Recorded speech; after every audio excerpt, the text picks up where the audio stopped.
ନମସ୍କାର। ଆଜି ଆମେ ଓଡ଼ିଶା ଅର୍ଥନୈତିକ ସର୍ଭେ 2025-26 ଉପରେ ଏକ ଗଭୀର ଆଲୋଚନା କରିବାକୁ ଯାଉଛୁ। ନମସ୍କାର। ସରକାରଙ୍କ ଦ୍ୱାରା ପ୍ରକାଶିତ ଏହି ରିପୋର୍ଟଟି ମାନେ କେବଳ କିଛି ସଂଖ୍ୟା ନୁହେଁ, ଏହା ପ୍ରକୃତରେ ଓଡ଼ିଶାର ଅର୍ଥନୀତିର ଏକ ସ୍ପଷ୍ଟ ଚିତ୍ର ଦେଉଛି। ହଁ, ଆଉ ଏହି ଚିତ୍ରଟି ବହୁତ ଆକର୍ଷଣୀୟ। ଆମର ଆଲୋଚନାର ମୂଳ ଉଦ୍ଦେଶ୍ୟ ହେଉଛି ଯେଉଁମାନେ ପ୍ରତିଯୋଗିତାମୂଳକ ପରୀକ୍ଷା ପାଇଁ ପ୍ରସ୍ତୁତ ହେଉଛନ୍ତି ସେମାନଙ୍କୁ ଏହାର ମୁଖ୍ୟ ବିନ୍ଦୁଗୁଡ଼ିକୁ ସରଳ ଭାଷାରେ ବୁଝାଇବା। ଆଉ ଏହି ଆଲୋଚନାର ଆରମ୍ଭରେ ଗୋଟିଏ ବଡ଼ ସଂଖ୍ୟା ବିଷୟରେ କହିବା ଉଚିତ। କୋଉ ସଂଖ୍ୟା? ଓଡ଼ିଶାର ଅର୍ଥନୀତି ପ୍ରାୟ 10 ଟ୍ରିଲିୟନ ଟଙ୍କା ଛୁଇଁବାକୁ ଯାଉଛି। ବାଃ, 10 ଟ୍ରିଲିୟନ!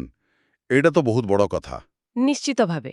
ଆଉ ଏହି ସଂଖ୍ୟା କେବଳ ଗୋଟେ ଆକଳନ ନୁହେଁ, ଏହା ରାଜ୍ୟର ଅର୍ଥନୈତିକ ଅଭିବୃଦ୍ଧିର ଏକ ସ୍ପଷ୍ଟ ସଂକେତ।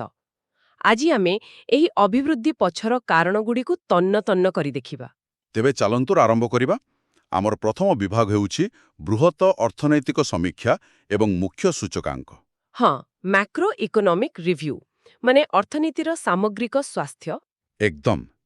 ତେବେ ପ୍ରଥମେ ଆସିବା ଜିଏସ୍ଡିପି ମାନେ ରାଜ୍ୟର ଅର୍ଥନୀତିର ଆକାର ଉପରକୁ। ସର୍ଭେ କହୁଛି 2025-26 ସୁଦ୍ଧା ଓଡ଼ିଶାର ଅର୍ଥନୀତି ପାଖାପାଖି 9.88 ଲକ୍ଷ କୋଟି ଟଙ୍କାରେ ପହଞ୍ଚିବ। ଆଉ ଏହାର ବାସ୍ତବ ଅଭିବୃଦ୍ଧି ହାର ମାନେ ରିଏଲ୍ ଜିଏସ୍ଡିପି ଗ୍ରୋଥ୍ ରେଟ୍ ସେଇଟା ରହିଛି 7.9%।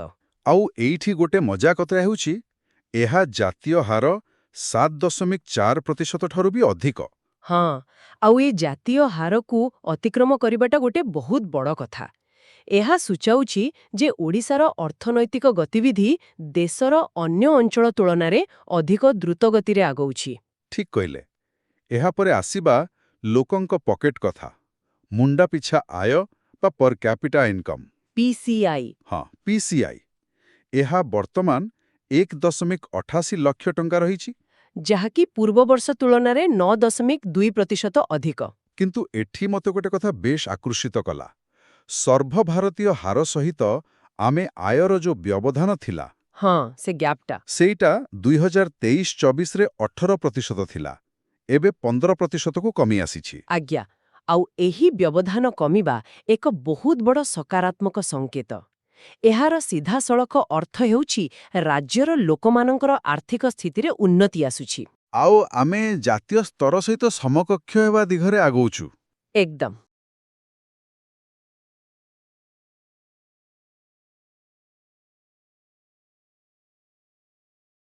ଏବେ ଆସିବା ମୁଦ୍ରାସ୍ଫୀତି କଥାକୁ, ଯାହା ଶୁଣିଲେ ଆହୁରି ଆଶ୍ଚର୍ଯ୍ୟ ଲାଗିବ।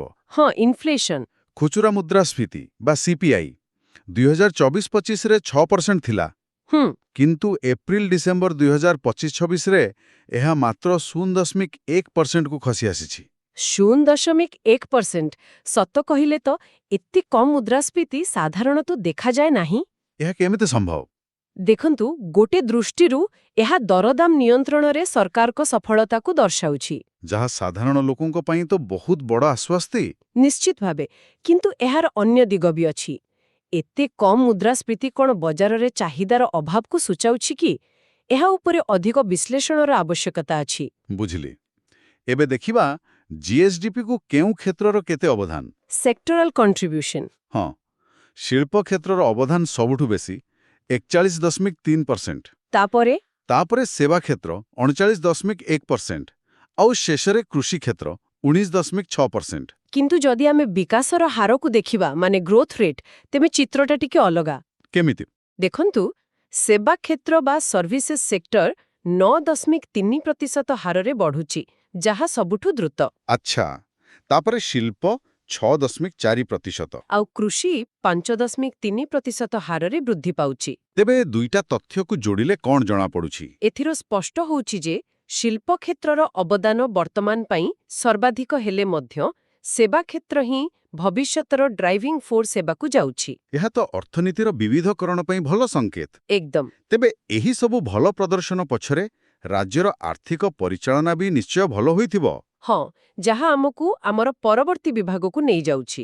ରାଜକୋଷୀୟ ସ୍ୱାସ୍ଥ୍ୟ ଏବଂ ବଜେଟୀୟ ନବସୃଜନା। Fiscal health and budgetary innovations. ଆଉ ଏଇଥି ସବୁଠୁ ବଡ଼ ଖବର ହେଲା ନୀତି ଆୟୋଗର ରାଜକୋଷୀୟ ସ୍ୱାସ୍ଥ୍ୟ ସୂଚକାଙ୍କରେ ପ୍ରମୁଖ ରାଜ୍ୟମାନଙ୍କ ଭିତରେ ଓଡ଼ିଶା ପ୍ରଥମ ସ୍ଥାନରେ। ଆଜ୍ଞା, ଆଉ ଏହି ପ୍ରଥମ ସ୍ଥାନ ପାଇବା ଅତ୍ୟନ୍ତ ଗୁରୁତ୍ୱପୂର୍ଣ୍ଣ। ଏହାର ସରଳ ଅର୍ଥ ହେଉଛି ରାଜ୍ୟ ନିଜର ଆୟ ଏବଂ ବ୍ୟୟକୁ ନିଜର ଚାଦର ଦେଖି ପାଦକୁ ବହୁତ ଦକ୍ଷତାର ସହିତ ପରିଚାଳନା କରୁଛି। ଏହି ଦକ୍ଷ ପରିଚାଳନା ବୋଧେ ବଜେଟ୍ ସଂଖ୍ୟାରେ ବି ଦେଖାଯାଉଛି। 2025-26 ବଜେଟ୍ରେ ମୋଟ ବ୍ୟୟ 2.90 ଲକ୍ଷ କୋଟି ଟଙ୍କା। କିନ୍ତୁ ଯୋଉ ସଂଖ୍ୟାଟା ସତରେ ପ୍ରଭାବଶାଳୀ ତାହା ହେଉଛି ପୁଞ୍ଜିଗତ ବ୍ୟୟ ବା କେପେକ୍ସ। Capital expenditure. ହଁ, ଏହା 65,012 କୋଟି ଟଙ୍କା, ଯାହା ଜିଏସ୍ଡିପିର 6.6%, ଆଉ ଏହା ଭାରତର ସବୁ ପ୍ରମୁଖ ରାଜ୍ୟଙ୍କ ଭିତରେ ସର୍ବାଧିକ। ଦେଖନ୍ତୁ, ଏହି କ୍ୟାପେକ୍ସରେ ସର୍ବାଧିକ ହେବା ଏକ ବହୁତ ବଡ଼ ଉପଲବ୍ଧି। ଏହା ଏତେ ଗୁରୁତ୍ୱପୂର୍ଣ୍ଣ କାହିଁକି? ଟିକେ ସରଳ ଭାଷାରେ ବୁଝେଇବେ କି? ନିଶ୍ଚୟ। ଭାବିନିଅନ୍ତୁ, ସରକାରଙ୍କର ଦୁଇ ପ୍ରକାର ଖର୍ଚ୍ଚ ଅଛି। ଗୋଟେ ହେଲା ଦରମା ଦେବା, ସବସିଡି ଦେବା ଭଳି ଦୈନନ୍ଦିନ ଖର୍ଚ୍ଚ। ଆଉ ଦ୍ୱିତୀୟଟି? ଦ୍ୱିତୀୟଟି ହେଲା ପୁଞ୍ଜିଗତ ବ୍ୟୟ, ଭବିଷ୍ୟତ ପାଇଁ ନିବେଶ, ଯେମିତିକି ନୂଆ ରାସ୍ତା, ବନ୍ଦର, ଡାକ୍ତରଖାନା ବା ଶିକ୍ଷାନୁଷ୍ଠାନ ତିଆରି କରିବା। ଆଚ୍ଛା, ତେଣୁ ଏହି ଅର୍ଥ ଦୀର୍ଘମେୟାଦୀ ସମ୍ପତ୍ତି ସୃଷ୍ଟି କରୁଛି। ଏକଦମ। ଏହା ଭବିଷ୍ୟତର ବିକାଶ ପାଇଁ ମୂଳଦୁଆ ପକାଉଛି। ବୁଝିଲି। ଏବେ ଆସିବା ଆଉ ଦୁଇଟି ଶବ୍ଦ ଉପରକୁ, ରାଜକୋଷୀୟ ନିଅଣ୍ଟ ଆଉ ଋଣ ଜିଏସ୍ଡିପି ଅନୁପାତ। ହଁ, fiscal deficit and debt to GSDP ratio. Survey କହୁଛି ରାଜକୋଷୀୟ ନିଅଣ୍ଟ ଜିଏସ୍ଡିପିର 3.5% ଭିତରେ ଅଛି, ଆଉ ଋଣ ଜିଏସ୍ଡିପି ଅନୁପାତ 13.6%। ଆଉ ଏହି ଦୁଇଟି ସଂଖ୍ୟା ଏଫ୍ଆର୍ବିଏମ୍ ଆଇନର ନିର୍ଦ୍ଧାରିତ ସୀମା ଭିତରେ ଅଛି। ଏହାର ଅର୍ଥ କ'ଣ? ଏହା କ'ଣ ଦର୍ଶାଉଛି? ଏହାର ଅର୍ଥ ହେଉଛି ରାଜ୍ୟ ଆର୍ଥିକ ଅନୁଶାସନ ପାଳନ କରୁଛି। ସରକାର ନିଜ ଆୟଠାରୁ ବେଶି ଖର୍ଚ୍ଚ କରୁନାହାନ୍ତି, ଆଉ ଋଣର ଭାର ମଧ୍ୟ ସମ୍ପୂର୍ଣ୍ଣ ନିୟନ୍ତ୍ରଣରେ ରଖିଛନ୍ତି। ବାଃ, ଏହା ତ ବହୁତ ଭଲ କଥା। ସର୍ଭେରେ କିଛି ରାଜକୋଷୀୟ ନବସୃଜନ କଥା ମଧ୍ୟ କୁହାଯାଇଛି। ହଁ, ଫିସ୍କାଲ ଇନୋଭେସନ୍ସ। ଯେମିତିକି ବଜେଟ୍ ସ୍ଥିରୀକରଣ ପାଣ୍ଠି ବା ବଜେଟ୍ ଷ୍ଟାବିଲାଇଜେସନ୍ ଫଣ୍ଡ। ଏଟା କ'ଣ? ଏହାକୁ ଆପଣ ଏକ ପ୍ରକାରର ରେନି ଡେ ଫଣ୍ଡ ବା ଖରାପ ସମୟ ପାଇଁ ସଞ୍ଚୟ ପାଣ୍ଠି କହିପାରିବେ। କେମିତି? ଦେଖନ୍ତୁ, ଓଡ଼ିଶାର ରାଜସ୍ୱର ଗୋଟେ ବଡ଼ ଅଂଶ ଖଣିରୁ ଆସେ, ଆଉ ଖଣିଜ ପଦାର୍ଥର ଦାମ ସବୁବେଳେ ବଦଳୁଥାଏ। ହଉ, ସେଟା ତ ଅଛି। ତେଣୁ ଯେଉଁ ବର୍ଷ ଖଣିରୁ ଆଶାଠାରୁ ଅଧିକ ଟଙ୍କା ଆସେ, ସେହି ବଳକା ଟଙ୍କାକୁ ଏହି ପାଣ୍ଠିରେ ରଖାଯାଏ, ଯାହା ଖରାପ ସମୟରେ, ଯେତେବେଳେ ରାଜସ୍ୱ କମିଯାଏ, ସେତେବେଳେ କାମରେ ଆସେ। ଏହା ଏକ ଆର୍ଥିକ ସୁରକ୍ଷା କବଚ ଭଳି। ଏକଦମ ଠିକ୍। ଏହା ଏକ ଦୂରଦୃଷ୍ଟି ସମ୍ପନ୍ନ ପଦକ୍ଷେପ। ବହୁତ ବଢ଼ିଆ। ତେବେ ଏପର୍ଯ୍ୟନ୍ତ ଆମେ ଦେଖିଲେ ଯେ ଅର୍ଥନୀତିର ବଡ଼ ଚିତ୍ରଟା ବହୁତ ଉଜ୍ଜ୍ୱଳ। ହଁ। କିନ୍ତୁ ଯେତେବେଳେ ଆମେ ତୃଣମୂଳ ସ୍ତରକୁ ଆସୁଛୁ, ସେଠି ଚିତ୍ର କେମିତି ଅଛି? ଏଇଠୁ ଆମେ ଆସୁଛୁ ଆମର କୃଷି, ଜଙ୍ଗଲ ଓ ପଶୁପାଳନ। ଆଉ ଏଠାରେ ଗୋଟେ ତଥ୍ୟ ମୋତେ ପୁଣି ଥରେ ଚିନ୍ତାରେ ପକେଇଦେଲା। ରାଜ୍ୟର ମୋଟ କାର୍ଯ୍ୟକ୍ଷମ ଜନସଂଖ୍ୟାର 48.6%, ପ୍ରାୟ ଅଧା ଲୋକ ଏବେ ବି କୃଷି ଉପରେ ନିର୍ଭରଶୀଳ। ହଁ। ଆଉ ଏହି ତଥ୍ୟଟି ହିଁ ସେଇ ଦୁଇଟି ଓଡ଼ିଶାର କାହାଣୀକୁ ସ୍ପଷ୍ଟ କରୁଛି, ଯାହା ଆପଣ ଆରମ୍ଭରେ କହୁଥିଲେ। କେମିତି? ଦେଖନ୍ତୁ, ଆମେ ଆଲୋଚନା କରିଥିଲେ ଯେ କୃଷିର ଜିଏସ୍ଡିପିରେ ଅବଦାନ ମାତ୍ର 19.6%। ହଁ, ପାଖାପାଖି 20%। କିନ୍ତୁ ରାଜ୍ୟର ପ୍ରାୟ 50% ଲୋକ ଏହା ଉପରେ ନିର୍ଭର କରନ୍ତି। ଏହାର ଅର୍ଥ ରାଜ୍ୟର ଅଧା ଜନସଂଖ୍ୟା ରାଜ୍ୟ ଆୟର ମାତ୍ର 1/5 ଉପରେ ନିର୍ଭରଶୀଳ। ଏହି ବ୍ୟବଧାନଟି ହିଁ ସବୁଠାରୁ ବଡ଼ ଆହ୍ୱାନ। ଠିକ୍। ତେବେ ଉତ୍ପାଦନ କଥା ଦେଖିଲେ, ଖାଦ୍ୟଶସ୍ୟ ଉତ୍ପାଦନ 2024-25ରେ 118.6 ଲକ୍ଷ ମେଟ୍ରିକ୍ ଟନରେ ପହଞ୍ଚିଛି। ଯାହା ଭଲ କଥା। କିନ୍ତୁ ମୋଟ ଚାଷ ଜମିର 44%ରେ କେବଳ ଧାନ ଚାଷ ହେଉଛି। ହଁ, ଧାନ ଉପରେ ଏହି ଅତ୍ୟଧିକ ନିର୍ଭରଶୀଳତା ରହିଛି। ସେଥିପାଇଁ ସରକାର କିଛି ନୂଆ ଯୋଜନା ଆଣିଛନ୍ତି। ଯେମିତିକି ମୁଖ୍ୟମନ୍ତ୍ରୀ କାମଧେନୁ ଯୋଜନା। ଏଇଟା କ'ଣ? ଏହା 4,223 କୋଟି ଟଙ୍କାର ଏକ ବହୁତ ବଡ଼ ଯୋଜନା। ଏହାର ମୂଳ ଲକ୍ଷ୍ୟ ହେଉଛି ଦୁଗ୍ଧ ଉତ୍ପାଦନ ବଢ଼ାଇବା ଏବଂ ପ୍ରାୟ 15 ଲକ୍ଷ ଚାଷୀଙ୍କୁ ଏଥିରେ ଲାଭ ଦେବା। କୃଷି ସହିତ ପଶୁପାଳନକୁ ଯୋଡ଼ିବା। ଏକଦମ। ଚାଷୀଙ୍କୁ ଏକ ଅତିରିକ୍ତ ଆୟର ଉତ୍ସ ଯୋଗାଇବା। ତାପରେ ଆସୁଛି ଶ୍ରୀ ଅନ୍ନ ଅଭିଯାନ। ଏଇଟା ତ ମାଣ୍ଡିଆ ସହିତ ଜଡ଼ିତ, ନୁହେଁ କି? ହଁ, ଏହା ମାଣ୍ଡିଆ ଭଳି ପୁଷ୍ଟିକର ଶସ୍ୟର ଚାଷକୁ ପୁନରୁଜ୍ଜୀବିତ କରିବା ଉପରେ ଧ୍ୟାନ ଦେଉଛି। ଏହା ଫସଲ ବିବିଧକରଣ ଏବଂ ପୁଷ୍ଟି ସୁରକ୍ଷା ଉଭୟ ଦିଗରେ କାମ କରୁଛି। ଆଉ ଏଥିପାଇଁ କମ୍ ପାଣି ବି ଦରକାର। ହଁ, ସେଇଟା ବି ଗୋଟେ ବଡ଼ ଫାଇଦା। ଏବଂ ଶେଷରେ ବଳରାମ ଯୋଜନା, ଏହା ଭୂମିହୀନ ଚାଷୀ ଏବଂ ଭାଗଚାଷୀମାନଙ୍କ ପାଇଁ। ଆଜ୍ଞା, ବଳରାମ ଯୋଜନା ପ୍ରକୃତରେ ଗ୍ରାମୀଣ ଅର୍ଥନୀତି ପାଇଁ ଏକ ବଡ଼ ପଦକ୍ଷେପ। କେମିତି? କାରଣ ଯେଉଁ ଭାଗଚାଷୀମାନଙ୍କର ନିଜ ନାମରେ ଜମି ନଥାଏ, ସେମାନଙ୍କୁ ସହଜରେ ବ୍ୟାଙ୍କ ଋଣ ମିଳେ ନାହିଁ। ହଁ, ସେ ସମସ୍ୟାଟା ତ ଅଛି। ଏହି ଯୋଜନା ମାଧ୍ୟମରେ ସେମାନଙ୍କୁ ବିନା ବନ୍ଧକରେ ଋଣ ଯୋଗାଇ ଦିଆଯାଉଛି, ଯାହା ସେମାନଙ୍କୁ ଆର୍ଥିକ ଭାବେ ସଶକ୍ତ କରୁଛି। ରିପୋର୍ଟ ଅନୁସାରେ 2025-26 ଆର୍ଥିକ ବର୍ଷରେ ଓଡ଼ିଶାରେ କୃଷି ଏବଂ ଏହାର ସହଯୋଗୀ କ୍ଷେତ୍ରଗୁଡ଼ିକ 5.3% ହାରରେ ବୃଦ୍ଧି ପାଇବ। 5.3%। ହଁ, ଏହା ଏକ ଅନୁମାନ। ଆଚ୍ଛା। କ'ଣ ନା ସେହି ସମାନ ସମୟ ପାଇଁ ସମଗ୍ର ଭାରତର କୃଷି କ୍ଷେତ୍ର ମାତ୍ର 3.1% ହାରରେ ବଢ଼ିବା ବୋଲି ଆକଳନ କରାଯାଇଛି। ଏହା କୌଣସି ଗୋଟିଏ ବର୍ଷର କଥା ନୁହେଁ। ଆଚ୍ଛା। ଯଦି ଆମେ ଗତ 10 ଧୀର ତଥ୍ୟକୁ ଦେଖିବା, 2015-16ରୁ ଆରମ୍ଭ କରି 2025-24 ପର୍ଯ୍ୟନ୍ତ, ତେବେ ଏକ ସ୍ପଷ୍ଟ ଚିତ୍ର ସାମ୍ନାକୁ ଆସେ। ଠିକ୍। ଏହି 10 ବର୍ଷ ମଧ୍ୟରେ ଓଡ଼ିଶାର କୃଷି ଏବଂ ସହଯୋଗୀ କ୍ଷେତ୍ରର ବାର୍ଷିକ ହାରାହାରି ଅଭିବୃଦ୍ଧି ହାର, ମାନେ ଯାହାକୁ ଆମେ CAGR କହୁଁ, ହଁ, ଚକ୍ରବୃଦ୍ଧି ବାର୍ଷିକ ଅଭିବୃଦ୍ଧି ହାର। ହଁ, ତାହା 6.5% ରହିଛି। ସେହି ସମାନ ଦଶନ୍ଧିରେ ସମଗ୍ର ଭାରତର କୃଷି କ୍ଷେତ୍ରର CAGR ଥିଲା ମାତ୍ର 4.7%। ଏହି ସମୟ ମଧ୍ୟରେ ଫସଲ କ୍ଷେତ୍ର 6.2% ହାରରେ ବୃଦ୍ଧି ପାଇଛି। ଯାହାକି ନିଜେ ଏକ ଭଲ ପ୍ରଦର୍ଶନ। ହଁ, ପଶୁପାଳନ କ୍ଷେତ୍ର 6.6% ହାରରେ ବୃଦ୍ଧି ପାଇଛି। ପାଖାପାଖି। କିନ୍ତୁ ସବୁଠାରୁ ବଡ଼ ଛଳଙ୍ଗ ମାରିଛି ମତ୍ସ୍ୟ ଏବଂ ଜଳଚର ଚାଷ କ୍ଷେତ୍ର। କେତେ? ବାର୍ଷିକ 10.1% ହାରରେ। 10.1%। ଏହା ତ ଅବିଶ୍ୱସନୀୟ। ହଁ, ଆକଳନ ଅନୁସାରେ 2025-26ରେ ଓଡ଼ିଶାର GVAରେ କୃଷି ଏବଂ ସହଯୋଗୀ କ୍ଷେତ୍ରର ଅବଦାନ 19.6% ରହିବ। 19.6%? ହଁ, ଏହାର ଅର୍ଥ ରାଜ୍ୟର ସମ୍ପୂର୍ଣ୍ଣ ଆର୍ଥିକ କାରବାରର ପ୍ରାୟ 20% ବା 5 ଭାଗରୁ 1 ଭାଗ କେବଳ କୃଷି କ୍ଷେତ୍ରରୁ ଆସୁଛି। ପ୍ରାୟ 20%? ଏହା ତ ବହୁତ ବଡ଼ ଅଂଶ। ଏହା ଜାତୀୟ ସ୍ତର ତୁଳନାରେ କମ୍ ନା ବେଶୀ? ଏହା ଜାତୀୟ ହାର ଠାରୁ ଅଧିକ। ଓଃ। ସମଗ୍ର ଭାରତର GVAରେ କୃଷିର ଅବଦାନ ହେଉଛି ପାଖାପାଖି 18%। ଆଚ୍ଛା।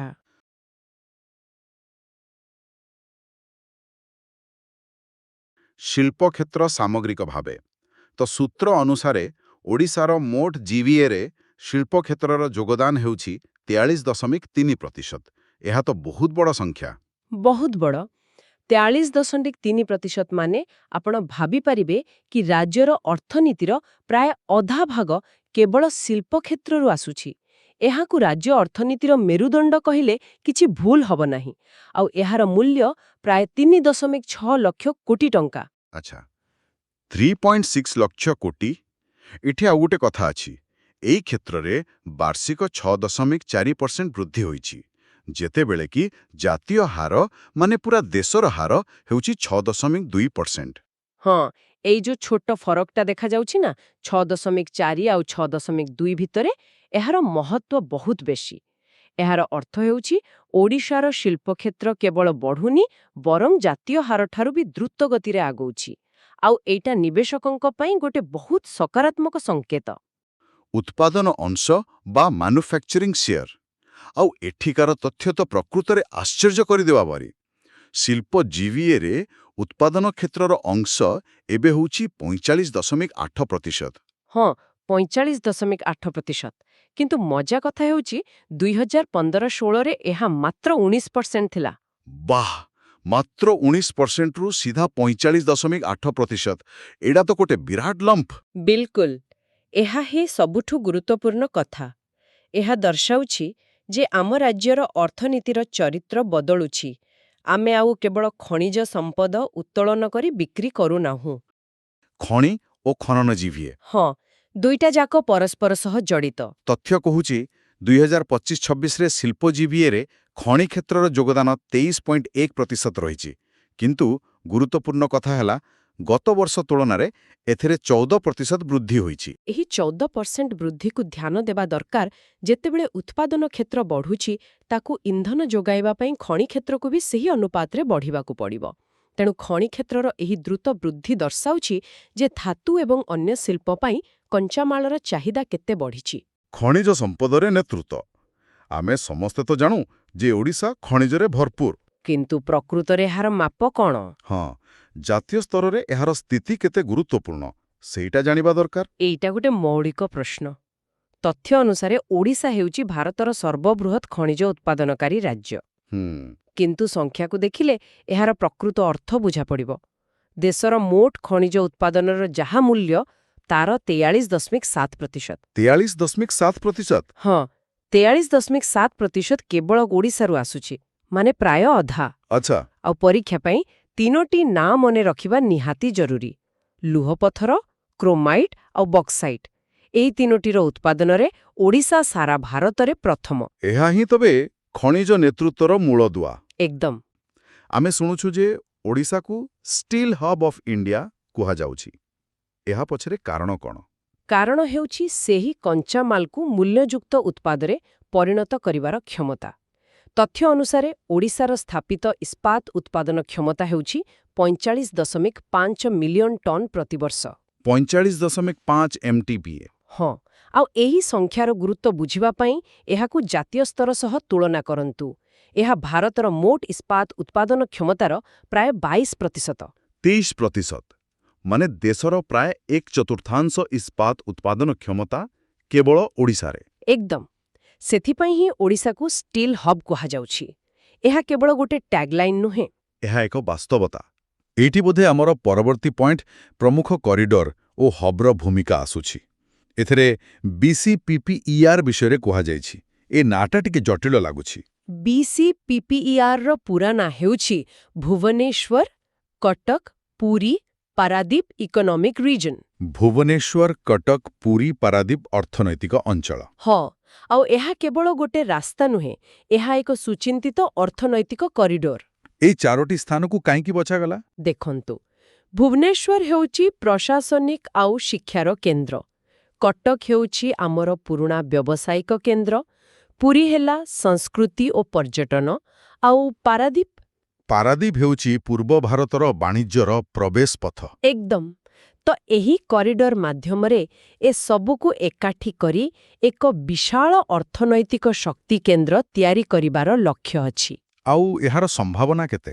ଆକଳନ କରାଯାଇଛି ଯେ 2047 ସୁଦ୍ଧା ଏହି ଗୋଟିଏ ଅଞ୍ଚଳ ହିଁ ରାଜ୍ୟର GSDP ବା ମୋଟ ଘରୋଇ ଉତ୍ପାଦର 33% ଯୋଗଦାନ ଦେବ।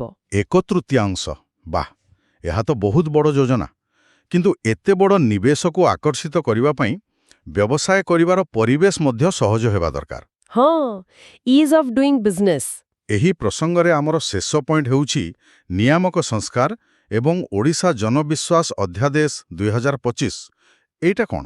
ଏଇଟା ବ୍ୟବସାୟିକ ପରିବେଶକୁ ସୁଧାରିବା ପାଇଁ ମାନେ ଗୋଟେ ବୈପ୍ଳବିକ ପଦକ୍ଷେପ। କେମିତି? ଦେଖନ୍ତୁ, ପୂର୍ବରୁ ବହୁତ ଛୋଟ ଛୋଟ ନିୟମ ଉଲ୍ଲଂଘନ ପାଇଁ ଅପରାଧିକ ମାମଲା ହେବାର ଭୟ ଥିଲା। ଯେମିତିକି? ଧରନ୍ତୁ, କୌଣସି ରେଜିଷ୍ଟର ଠିକ୍ ଭାବେ ନ ରଖିବା କିମ୍ବା କୌଣସି ଛୋଟ ରିପୋର୍ଟ ଦେବାରେ ଟିକେ ଡେରି ହେବା। ଆଚ୍ଛା। ଏହି ଅଧ୍ୟାଦେଶ ମାଧ୍ୟମରେ ଏହିଭଳି 161ଟି ଛୋଟ ଅନୁପାଳନକୁ ଡିକ୍ରିମିନାଲାଇଜ୍ କରାଯାଇଛି, ମାନେ ଅପରାଧମୁକ୍ତ କରାଯାଇଛି। ତ ଏବେ କ'ଣ ହେବ?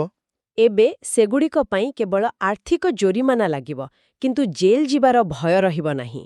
ଏହାଦ୍ୱାରା ବ୍ୟବସାୟୀମାନଙ୍କ ମନରୁ ଭୟ ଦୂର ହେବ। ହଁ, ଆଉ ସେମାନେ ନିବେଶ କରିବାକୁ ଅଧିକ ଆଗ୍ରହୀ ହେବେ। ବୁଝିଲି।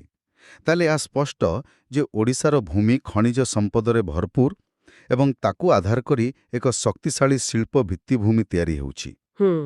କିନ୍ତୁ ରାଜ୍ୟର ଆଉ ଏକ ବିଶାଳ ସମ୍ପଦ ହେଉଛି ଏହାର ଲମ୍ବା ଉପକୂଳ। ଆସନ୍ତୁ ଏବେ ସେହି ବ୍ଲୁ ଇକୋନୋମି ଭିତରକୁ ଯିବା। ସାମୁଦ୍ରିକ ଅର୍ଥନୀତି ଓ ରପ୍ତାନି। ଏହି ବିଭାଗର ପ୍ରଥମ ବିଷୟ ହେଉଛି ଉପକୂଳ ଓ ବନ୍ଦର।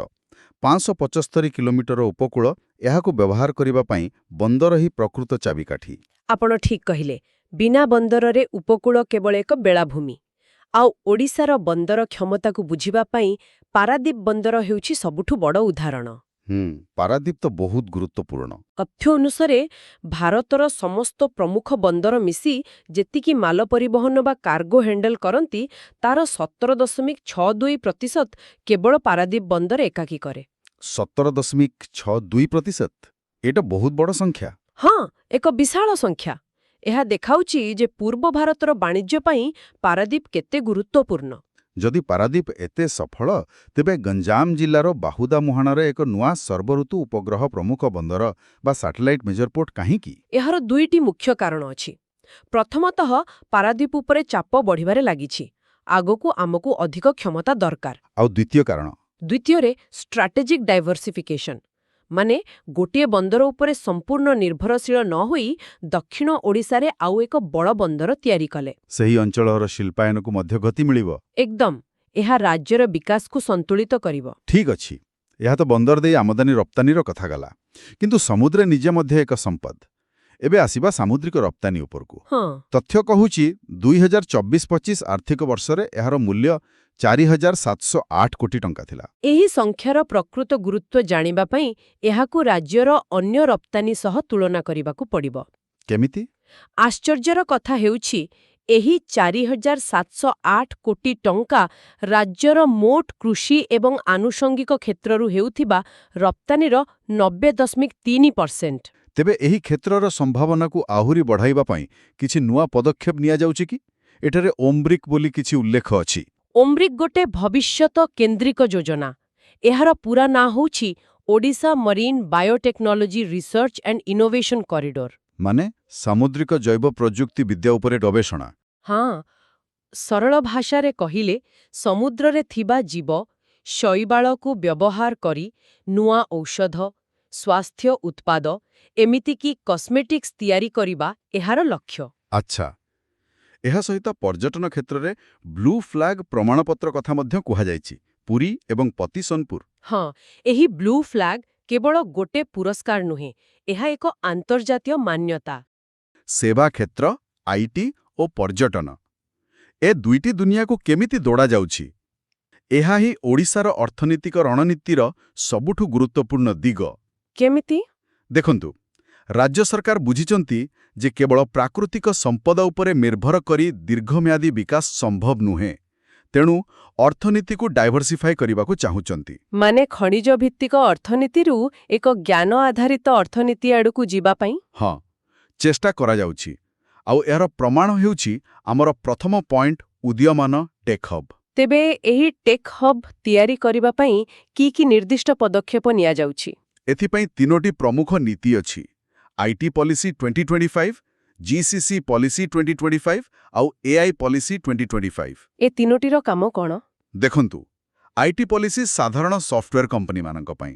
ଜିସିସି ପଲିସି ହେଉଛି ବଡ଼ ବଡ଼ ଆନ୍ତର୍ଜାତୀୟ କମ୍ପାନୀମାନଙ୍କୁ ଓଡ଼ିଶାରେ ସେମାନଙ୍କର ଟେକ୍ନୋଲୋଜି ସେଣ୍ଟର ଖୋଲିବାକୁ ପ୍ରୋତ୍ସାହିତ କରିବା ପାଇଁ। ଆଉ ଏଆଇ ପଲିସି? ଆଉ ଏଆଇ ପଲିସି ହେଉଛି ଭବିଷ୍ୟତର ଟେକ୍ନୋଲୋଜିରେ ରାଜ୍ୟକୁ ଆଗୁଆ ରଖିବା ପାଇଁ। ଏସବୁର ମିଳିତ ଉଦ୍ଦେଶ୍ୟ ହେଉଛି ଉଚ୍ଚ ଦକ୍ଷତା ସମ୍ପନ୍ନ ନିଯୁକ୍ତି ସୃଷ୍ଟି କରିବା। ଆଚ୍ଛା, ଆଉ ଏହି ଯୋଜନାରେ ଫିନ୍ଟେକ୍ ସିଟିର ଭୂମିକା କ'ଣ? ଫିନ୍ଟେକ୍ ହେଉଛି ଆଧୁନିକ ଅର୍ଥନୀତିର ଏକ ପ୍ରମୁଖ ଅଙ୍ଗ, ଯେମିତି ଡିଜିଟାଲ ପେମେଣ୍ଟ, ଅନଲାଇନ୍ ବ୍ୟାଙ୍କିଂ। ଭୁବନେଶ୍ୱରକୁ ପୂର୍ବ ଭାରତରେ ଏକ ପ୍ରମୁଖ ଫିନ୍ଟେକ୍ ହବ୍ ଭାବରେ ବିକଶିତ କରିବାର ଲକ୍ଷ୍ୟ ରଖାଯାଇଛି। ଏହାର କାରଣ କ'ଣ? ଦେଖନ୍ତୁ, ଭୁବନେଶ୍ୱରରେ ବହୁତ ଭଲ ଇଞ୍ଜିନିୟରିଂ କଲେଜ ଅଛି, ଯାହା ଦକ୍ଷ ମାନବ ସମ୍ବଳ ଯୋଗାଇ ପାରିବ। ଆଉ ଦ୍ୱିତୀୟରେ, ବଡ଼ ମେଟ୍ରୋ ସହର ତୁଳନାରେ ଏଠାରେ କମ୍ପାନୀ ଚଳାଇବାର ଖର୍ଚ୍ଚ କମ୍। ତେଣୁ ଫିନ୍ଟେକ୍ କମ୍ପାନୀମାନଙ୍କ ପାଇଁ ଏହା ଏକ ଆକର୍ଷଣୀୟ ସ୍ଥାନ। ଏକଦମ। ଠିକ୍ ଅଛି, ଏହା ତ ଗଲା ଟେକ୍ନୋଲୋଜି କଥା। ଶେଷରେ ଆସିବା ସେବା କ୍ଷେତ୍ରର ଆଉ ଏକ ଗୁରୁତ୍ୱପୂର୍ଣ୍ଣ ଦିଗ, ପର୍ଯ୍ୟଟନ। ହଁ, ପର୍ଯ୍ୟଟନ। ତଥ୍ୟ କହୁଛି ଯେ ଡିସେମ୍ବର ମାସରେ ସର୍ବାଧିକ ପର୍ଯ୍ୟଟକ ଆସିଥିଲେ। କିନ୍ତୁ ସରକାରଙ୍କର ରଣନୀତି କ'ଣ? କେବଳ ପୁରୀ, କୋଣାର୍କ ଉପରେ ଧ୍ୟାନ ଦିଆଯାଉଛି ନା ଆଉ କିଛି ନୂଆ ଯୋଜନା ଅଛି? ସରକାରଙ୍କ ରଣନୀତି ଏବେ ବହୁତ ସ୍ପଷ୍ଟ। ସେମାନେ ମାସ୍ ଟୁରିଜମରୁ ନିଚ୍ ଟୁରିଜମ ଆଡ଼କୁ ଯାଉଛନ୍ତି। ମାନେ କେବଳ ସଂଖ୍ୟା ବଢ଼ାଇବା ଉପରେ ଗୁରୁତ୍ୱ ନ ଦେଇ ବିଭିନ୍ନ ପ୍ରକାରର ପର୍ଯ୍ୟଟକଙ୍କ ପାଇଁ ସ୍ୱତନ୍ତ୍ର ଅନୁଭୂତି ସୃଷ୍ଟି କରିବା ଉପରେ ଧ୍ୟାନ ଦିଆଯାଉଛି। ଆଚ୍ଛା, ଯେମିତି ଇକୋ ଟୁରିଜମ। ଯେଉଁମାନେ ପ୍ରକୃତିକୁ ଭଲ ପାଆନ୍ତି ସେମାନଙ୍କ ପାଇଁ ଦେବ୍ରିଗଡ଼, ଶିମିଳିପାଳ, ଭିତରକନିକା ଭଳି ସ୍ଥାନ। ହଁ। ଆଉ ଦ୍ୱିତୀୟଟି ହେଲା ଐତିହ୍ୟ ଏବଂ ବୌଦ୍ଧ ସର୍କିଟ୍। ଯେଉଁମାନେ ଇତିହାସ ଓ ସଂସ୍କୃତିରେ ରୁଚି ରଖନ୍ତି ସେମାନଙ୍କ ପାଇଁ ରତ୍ନଗିରି, ଉଦୟଗିରି, ଲଳିତଗିରି। ତ ଏହା ଦ୍ୱାରା ଓଡ଼ିଶାର ବିବିଧତା ବିଶ୍ୱ ଦରବାରରେ ପହଞ୍ଚିପାରିବ। ପ୍ରଥମ ବିଭାଗ ମାନବ ପୁଞ୍ଜି ଓ ସାମାଜିକ ବିକାଶ। ତେବେ ଆମର ପ୍ରଥମ ଭାଗର ଏ ବିଷୟରେ ଆମେ ସିଧାସଳଖ ଲୋକମାନଙ୍କ ସହ ଜଡ଼ିତ କିଛି ତଥ୍ୟ ଦେଖିବା।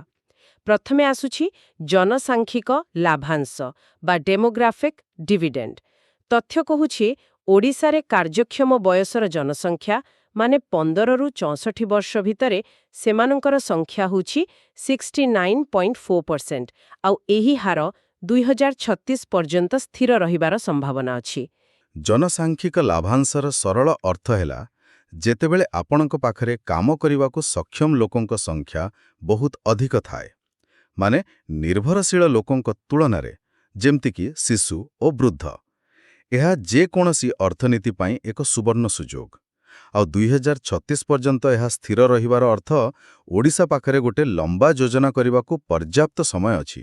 ଏବେ ଆସନ୍ତୁ ଦାରିଦ୍ର୍ୟ ଉପରେ ଯେଉଁ ତଥ୍ୟ ଅଛି, ସତ କହିବାକୁ ଗଲେ ତାକୁ ବିଶ୍ୱାସ କରିବା ଟିକେ କଷ୍ଟ। ଏହାର ଶୀର୍ଷକ ହେଉଛି ଦାରିଦ୍ର୍ୟ ହ୍ରାସ SDG 1। ତଥ୍ୟ କହୁଛି 2015-16ରେ ରାଜ୍ୟରେ ବହୁମୁଖୀ ଦାରିଦ୍ର୍ୟ ଥିଲା 29.43%, ଆଉ 2019-21 ସୁଦ୍ଧା ଏହା କମିଯାଇ 15.68%ରେ ପହଞ୍ଚିଛି, ମାନେ ପ୍ରାୟ ଅଧା। 62.6 ଲକ୍ଷ ଲୋକ ଦାରିଦ୍ର୍ୟରୁ ମୁକ୍ତ ହେବା କିଛି ଛୋଟ କଥା ନୁହେଁ। ହଁ, ଆପଣଙ୍କ ଆଶ୍ଚର୍ଯ୍ୟ ହେବା ସ୍ୱାଭାବିକ। ଏଠି ଆମକୁ ବହୁମୁଖୀ ଦାରିଦ୍ର୍ୟ ଶବ୍ଦଟିକୁ ବୁଝିବାକୁ ପଡ଼ିବ। ଏଇଟା ଖାଲି ଟଙ୍କା ପଇସା ବା ଆୟ ଉପରେ ନିର୍ଭର କରେ ନା।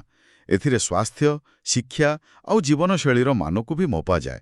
ଯେମିତିକି ଘରେ ପିଲାମାନେ ସ୍କୁଲ ଯାଉଛନ୍ତି କି ନାହିଁ, ପିଇବା ପାଣି ମିଳୁଛି କି ନାହିଁ, ଏମିତି ଅନେକ କଥା। ତେଣୁ ଏହି ହ୍ରାସର ଅର୍ଥ କେବଳ ଲୋକଙ୍କର ଆୟ ବଢ଼ିନି, ବରଂ ସେମାନଙ୍କୁ ଉନ୍ନତ ସ୍ୱାସ୍ଥ୍ୟ, ଶିକ୍ଷା ଆଉ ସବୁ ମୌଳିକ ସୁବିଧା ବି ମିଳିଛି। ତାହେଲେ ଏହାର ପ୍ରଭାବ ତ ନିଶ୍ଚୟ ଲୋକଙ୍କ କାମ କରିବା କ୍ଷମତା ଉପରେ ପଡ଼ିଥିବ। ହଁ, ଏଇଟା ଆମକୁ ପରବର୍ତ୍ତୀ ବିନ୍ଦୁକୁ ନେଇ ଆସୁଛି ଶ୍ରମ ଶକ୍ତି ଅଂଶଗ୍ରହଣ ହାର ବା LFPR। 2024ରେ ଓଡ଼ିଶାର LFPR 64.5%କୁ ବୃଦ୍ଧି ପାଇଛି, ଯାହାକି ଜାତୀୟ ହାରଠାରୁ ଅଧିକ। କିନ୍ତୁ ମହିଳା LFPR ତଥ୍ୟଟା ସେଟା ତ ମାନେ କମାଲ କରିଦେଇଛି। 2022ରେ ଏହା ଥିଲା 37.6%, ଆଉ ମାତ୍ର 2 ବର୍ଷରେ 2024 ସୁଦ୍ଧା ଏହା 48.7%କୁ ବଢ଼ିଯାଇଛି। ଏତେ ବଡ଼ ପରିବର୍ତ୍ତନ ପଛରେ କ'ଣ କାରଣ ଥାଇପାରେ? ଏଇଟା ପ୍ରକୃତରେ ଗୋଟେ ବହୁତ ବଡ଼ କଥା। ଏତେ କମ୍ ସମୟରେ ଏମିତି ବୃହତ୍ ପରିବର୍ତ୍ତନ କେବଳ ଗୋଟିଏ କାରଣରୁ ହୁଏ ନା। ଏହା ସୂଚାଉଛି ଯେ ଦୁଇଟି ଜିନିଷ ଏକା ସାଙ୍ଗରେ ଘଟୁଛି। ପ୍ରଥମତଃ, ମହିଳାମାନଙ୍କୁ ଆର୍ଥିକ କାର୍ଯ୍ୟକଳାପରେ ସାମିଲ ହେବା ପାଇଁ ସୁଚିନ୍ତିତ ଯୋଜନା କରାଯାଉଛି। ଆଉ ଦ୍ୱିତୀୟତଃ, ସାମାଜିକ ସ୍ତରରେ ବି ଗୋଟେ ପରିବର୍ତ୍ତନ ଆସୁଛି, ଯେଉଁଠି ମହିଳାମାନେ ଘରୁ ବାହାରି କାମ କରିବାକୁ ଅଧିକ ସ୍ୱୀକୃତି ପାଉଛନ୍ତି। ଏହି ଦୁଇଟା ମିଶିଗଲେ ଏମିତି ବଡ଼ ପରିବର୍ତ୍ତନ ଦେଖିବାକୁ ମିଳେ। ଆପଣ ଯେଉଁ ସୁଚିନ୍ତିତ ଯୋଜନା କଥା କହୁଛନ୍ତି, ଚାଲନ୍ତୁ ସେଇଆକୁ ଦେଖିବା। ଆମର ପରବର୍ତ୍ତୀ ବିଷୟ ହେଉଛି ପ୍ରମୁଖ ସାମାଜିକ ଯୋଜନା। ପ୍ରଥମେ ଅଛି ସୁଭଦ୍ରା ଯୋଜନା।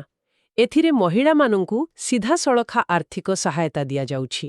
ତାପରେ ଅଛି ଲକ୍ଷପତି ଦିଦି ଯୋଜନା, ଯାହା ଗ୍ରାମୀଣ ମହିଳା ଉଦ୍ୟୋଗୀ ସୃଷ୍ଟି କରିବା ପାଇଁ। ଆଉ ତୃତୀୟରେ ଶହୀଦ ମାଧବ ସିଂ ହାତ ଖର୍ଚ୍ଚ ଯୋଜନା। ଏଇଟା ଅନୁସୂଚିତ ଜନଜାତି ଛାତ୍ରଛାତ୍ରୀଙ୍କ ପାଇଁ। ଏହି ଯୋଜନାଗୁଡ଼ିକ କିପରି ପରସ୍ପର ସହ ଜଡ଼ିତ? ଦେଖନ୍ତୁ, ଏଇ ଯୋଜନାଗୁଡ଼ିକ ଗୋଟେ ସୁନ୍ଦର ଚେନ୍ ପରି କାମ କରୁଛି।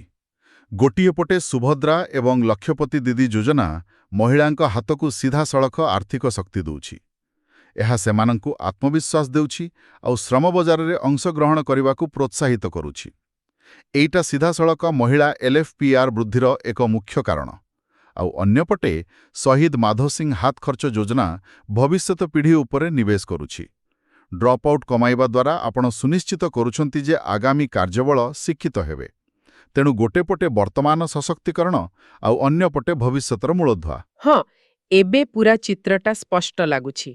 ଲୋକଙ୍କୁ ଶିକ୍ଷିତ ଓ ଆର୍ଥିକ ଭାବେ ସକ୍ଷମ କରାଗଲା, କିନ୍ତୁ ଏହି ସକ୍ଷମ ଲୋକମାନଙ୍କୁ ଆଗକୁ ବଢ଼ିବା ପାଇଁ, ଯୋଗାଯୋଗ କରିବା ପାଇଁ ଯେଉଁ ପ୍ଲାଟଫର୍ମ ଦରକାର, ସେଇଠି କଥା ଆସୁଛି ଭିତ୍ତିଭୂମିର।